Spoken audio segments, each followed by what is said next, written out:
Let's talk about inverse functions, and particularly inverse trig functions. Let's think first about our polynomials, like f of x equals x squared plus 1.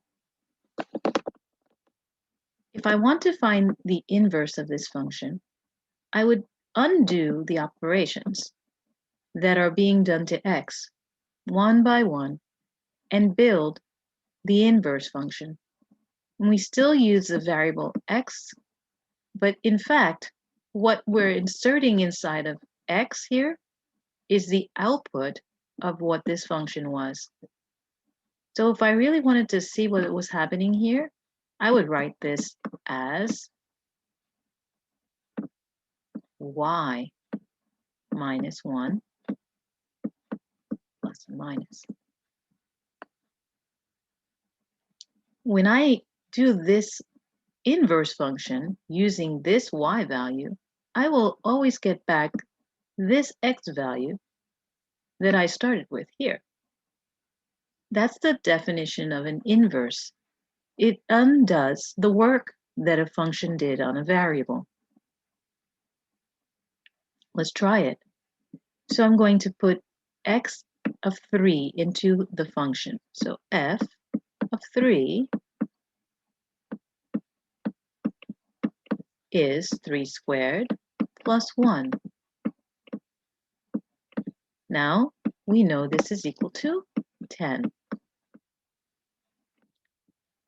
If I take my inverse function and insert 10 in it, I will get, let's try it, 10 minus 1, square root of that,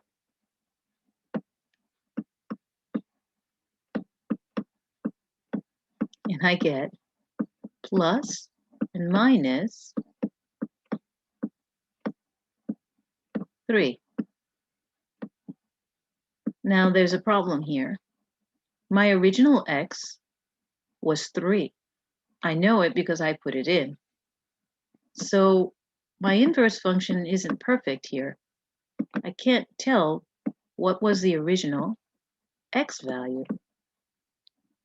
Well, that's because my original function has this shape.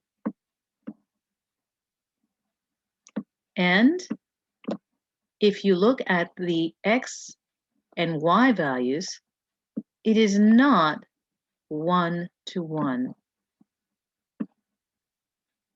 If I draw a vertical line, there's only one y value that will result from any x. That's good. That makes it a function. But if I draw a horizontal line, that means I pick a y value. Like I picked this y value of 10 here. I have two options for the x values. The x value could be the positive form or the negative form. So the one requirement we have in order to do a real inverse, something that gives me a definite answer, is that the original function has to be 1 to 1. 1x for 1y, and 1y for every x. It has to pass the horizontal line test and the vertical line test. So when we have functions that don't pass it, we like to truncate them. So I would say, let's just look at the function on the right side or on the left side. We pick a region and we take the other domain out. The region that will repeat the values that will make us fail the horizontal line test would be removed from the allowed set of input values. It's called truncating or restricting the domain.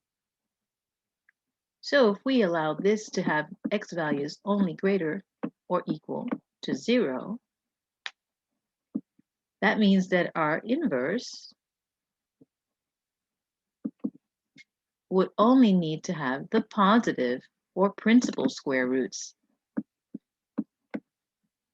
And now every y that we insert into the inverse will give me the exact answer that I started with.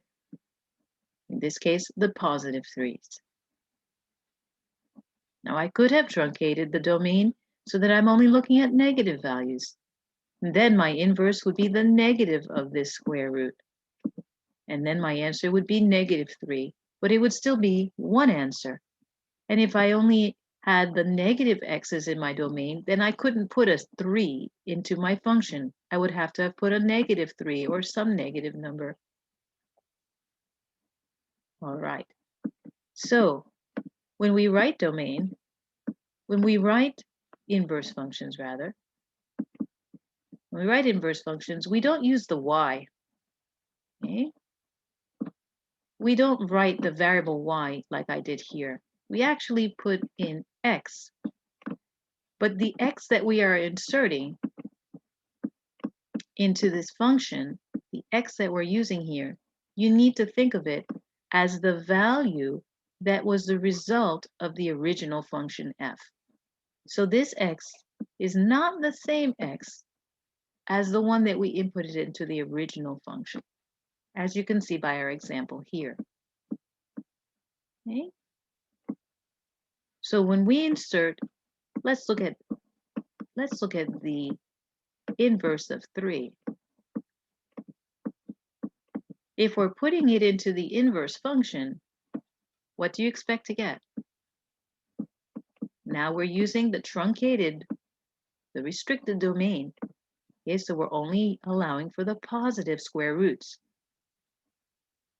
This 3 is the result. It would be considered the output of the original function x. So what we're asking for here, we can finish this, solve this right here. What we're asking for is what was the original x that ended up in a result of 3. And that's what an inverse function asks for. So if you write the inverse of 3 equals square root of 2, you're saying that the original function with an input of square root of 2 will give me an output of 3. Now let's apply this to our old familiar sine function.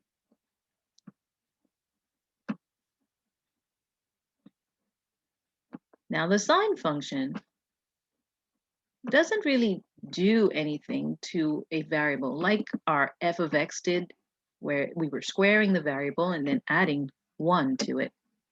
The sine function is more of a lookup table. It literally is. I mean, we have some angle, which we could write in terms of degrees or radians. And then we ask, what is the ratio of the opposite side to the hypotenuse? And that's going to give me what we call the sine of that angle. So you literally can simply look up this value in a table that is contained in a computer. Now, if you get more sophisticated in math, you'll learn that there are operations that we can do to get a sine value. However, we're just going to be content with thinking of this as a lookup table, and all the values are stored somewhere in a master brain. So the sine of 30 degrees is 1/2. The sine of 150 degrees is also 1/2. And the sine of 390 degrees, that's 360 plus 30, is also 1/2. You know, I could go on forever. We just keep adding 2 pi radians or 360 degrees to these values. We could also subtract 360 and get negative values. So obviously, this function is not 1-to-1. So in order to do an inverse, I'm going to have to truncate restrict the domain.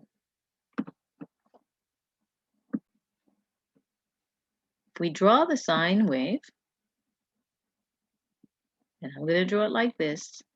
Now, we usually start from 0 and continue on to 2 pi, but our convention is to restrict the sine wave to these values shown here, actually. Okay, I have drawn 4 lines. This is negative pi, and this is positive pi. I've drawn it all the way out to pi and negative pi, so you can see the whole sine wave. But in fact, if I were to include this region from negative pi to pi, it still wouldn't be 1-to-1, right? Because it fails the horizontal line test. So we restrict the domain to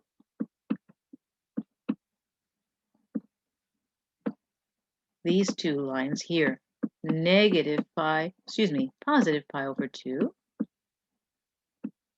That's positive pi over 2. And over here, it's negative pi over 2. Notice that all of the values that sine can take will occur between these 2 values, these 2 angles. I've written them in radians. We can write them in degrees as well. 90 degrees here and negative 90 degrees. All right. Now, just think about how I would have had to do it if I wanted to get all the possible values of sine on the right side by itself without going negative. I would have to have started from 90 degrees and gone to 3 pi over 2, which is 270 degrees. Sorry for mixing up radians and degrees like that. Let's speak one language, right? Pick a language. So that's a little bit awkward to start a domain after 0 and continue on past. That's quite awkward. We would never get a value of 0 degrees if we did our inverse function. Our answers would always be between these angles 90 and 270. So that's why we use the negative 90 to 90 degrees. Our answers will always be an acute angle. It could be negative, but it will always be from 0 to 90 or 0 to negative 90. So if we take the calculator and insert inverse sine of 1/2, what will we get? We're asking the calculator to do the lookup table in reverse. We're asking it to find what angle gave us a sine of 1/2. This is the equation that you would need to write in your mind on your paper if I asked you for the original function. The sine of x, which is what I'm looking for, is equal to 1/2. And we're looking for the x values between negative 90 and 90 degrees.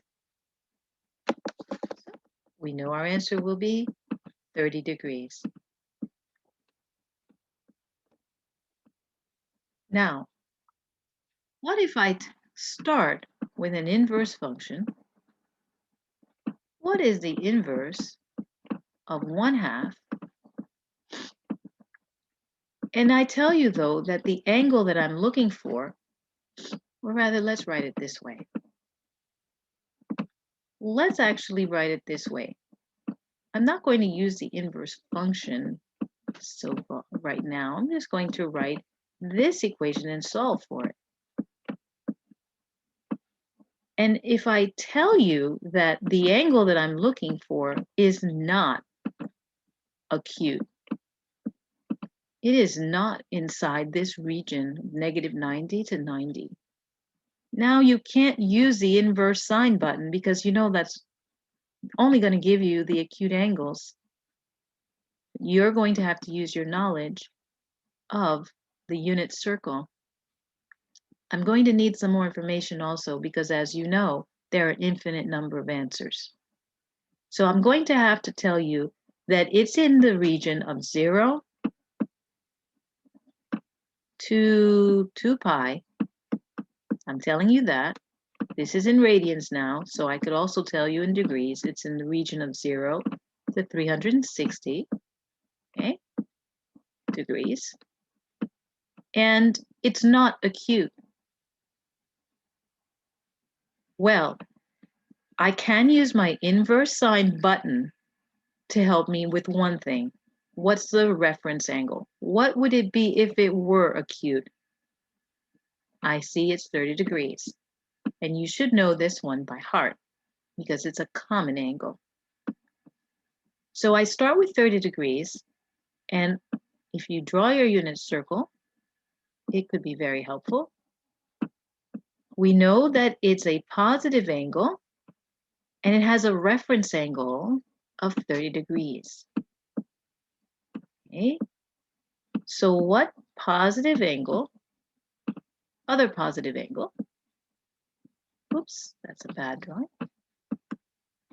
has a reference angle of 30 degrees? Well, it's over here, 150 degrees. Now, I have other angles with reference angles of 30 degrees down here as well, but their signs will be negative. Remember the y value down below in the second half, the lower half of my circle is negative. So these two angles here, if you draw your nice X, these two other angles with the reference angle of 30 degrees will not be appropriate.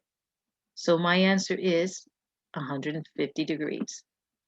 My X is 150 degrees. Okay?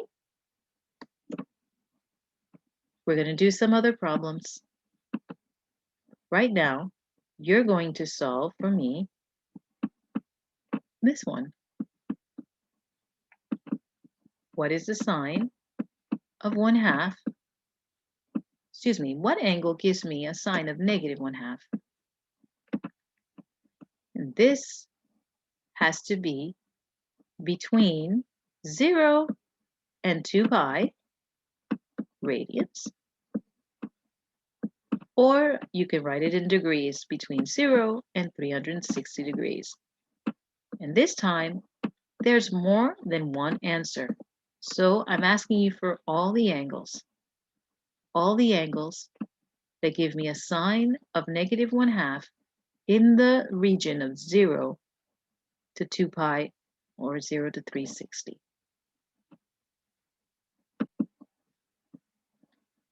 Okay, so if you gave me your answer in degrees, that would be the two angles that have reference angles of 30 degrees. In fact, it will be a negative 30 degrees here. But we never refer to reference angles as negative. When we're looking at a reference angle, it's simply the angle made with the x-axis, and we let it be positive. So we'll just call this 30 degrees, but we're going to use the absolute angle that it forms from the x-axis going this way. And that would be 180 plus 30. Okay? This is how we do it. Now we see that we have 210 degrees. Now, what would that be in radians? The 180 degree mark is pi radians. It's halfway around our circle. So half of the circle is pi. Now, we have 30 degrees here, which is pi over 6. Remember that 30 degrees divides this 180 into 6 equal parts. So that would be dividing the pi radians into 6 equal parts. So when we go 130 degree angle more, we are just adding another pi over 6 to pi. The half circle is pi. You add 30 degrees more, which is pi over 6 radians, and you'll get 7 pi over 6. So the first answer is 210 degrees, or 7 pi over 6. Now we see the other answer, the other place where we have the negative 1/2 value, okay, is on the right side. And we see that that is just shy of 2 pi. How much less than 2 pi is it? It's pi over 6 less. Okay? So we're going to subtract pi over 6 from 2 pi. And what we do is convert that 2 pi to 6, make common denominators. So we'll have 12 pi over 6. That's my 2 pi, right? Minus pi over 6. You get 11 pi over 6. Your answer is 11 pi over 6, or 360 degrees minus 30. You get 330 degrees. Now this used the inverse sine function simply for the purpose of getting the reference angle. We would actually have put into the formula for the inverse sine of negative 1/2. We took the negative 1/2 as our sine value, and it would have given me an answer. My calculator would have pushed out negative 30 degrees. That is very helpful because it tells me that the answer is located on the bottom of the circle, the lower half of my circle. And then I can use my knowledge of the unit circle and the fact that its reference angle will be repeated again for the other angles. I'll use that information to get my answers.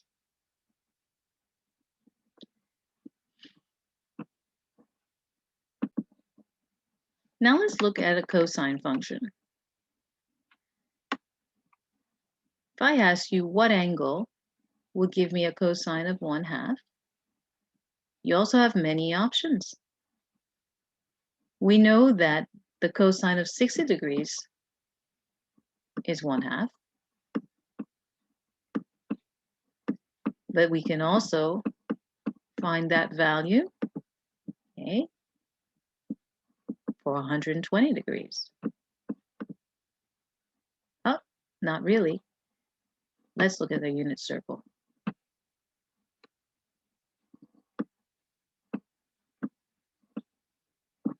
Here's 60 degrees. There's a x value of, actually, I did a terrible job of that.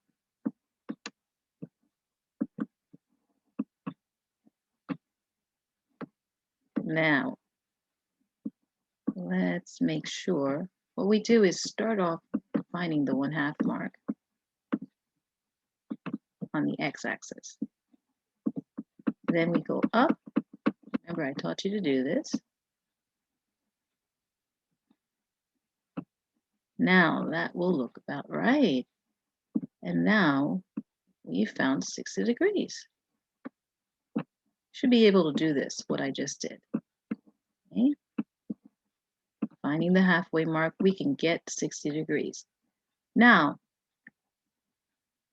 the other 60 degrees, the reference angle, would be down here. That gives me also a positive, right about here. Now, this will also give me a positive 1/2 value. Recognize that on the other side, when I mentioned 120, I'm going to get a negative 1/2 here. Anything on the left side of the circle is going to have negative x values. So what is this angle here? If this is 60 degrees here,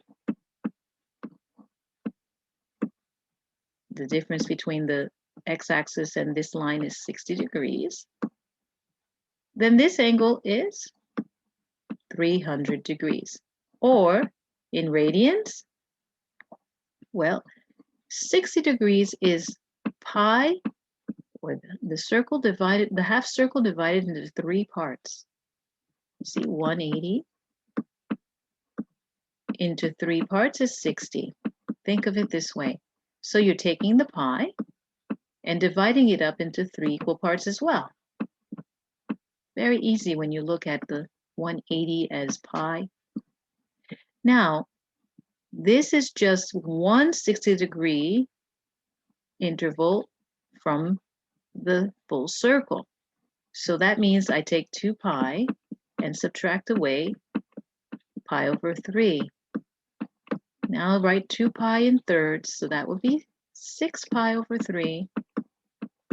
So this is 5 pi over 3. It's very easy when you think of just counting the pi over 3's. You've got 5 of them. 6 of them gets you around the full circle. So there are 2 possible answers. We only want one possible answer when we use an inverse function. So what we do for cosine is we restrict the domain to this region here. And if you think about it, you look at the curve, this is the only region that really makes sense, okay, without, again, having to skip around or start from a non-zero number.